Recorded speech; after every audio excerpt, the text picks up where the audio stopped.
Minado ang minorya ng Senado at Kamara na malabong ma-impeach si Pangulo Aquino dahil sa kontrobersyal na Disbursement Acceleration Program o DAP. Pero para po kay House Minority Leader Ronaldo Zamora, nagkulang ang administrasyon sa pagpapaliwanag tungkol sa DAP. Nanindigan naman ang mga kaalyado ng Pangulo na walang masama sa ipinamahaging pondo. Narito ang report ni Sherry Anton.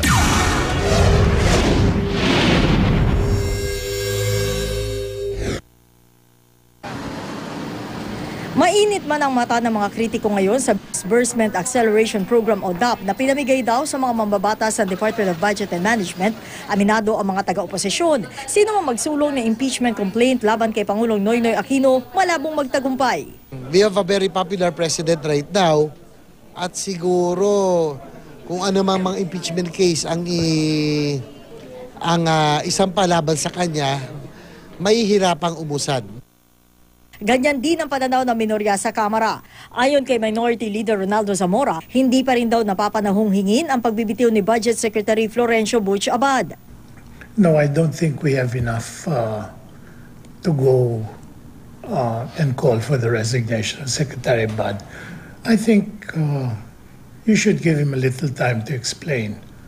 Puna ni Zamora, tila nagkulang talaga sa transparency ang Malacanang sa usapin. Good, I suppose, in the sense that it gives the executive departments some flexibility, bad in the sense that there really is no way to monitor this, no way to control it, no way to find out if the discretion that's being used is in fact used in the right way. Si unang Secretary General at Navotas Representative Toby Tiangco, naniniwalang 2 milagro ang kakailanganin para magtagumpay ang impeachment complaint laban sa Pangulo kung sakaling may maghain nito sa Kamara. Una, ang makakuha ng suporta ng 1/3 ng halos 300 miyembro ng Kamara. At ang ikalawa, ang mapaboto ng conviction ang mga senador na bubuo na impeachment court kung sakali. Naakyat yung articles of impeachment doon sa Senado. Kung bibilangin mo yun, karamihan ng mga senador doon tumanggap ng DAP. So will they convict on the basis of DAP? You will need a second miracle. Malabo man ang impeachment proceedings sa ngayon, si Kabataan Party List Representative Terry Ridon naghain ng House Resolution 359 na humihiling na imbestigahan ang kwentong bumabalot sa kontrobersyal na pondo. Pero ang kaalyado ng Pangulo naniniwalang walang masama sa ipinamahaging pondo. For me, there is nothing illegal or immoral. What is important is that the money for that project is properly used. Mahirap sabihin kaagad kung illegal yan, no?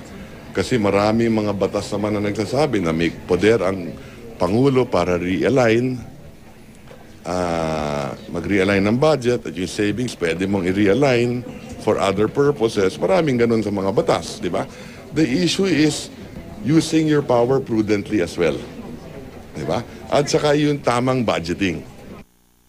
Nauna nang dinipensahan ng Malacanang ang legalidad ng DAP at sinabing may basehan ito sa saligang batas. Para sa unang balita, Sherry Ann Torres reporting.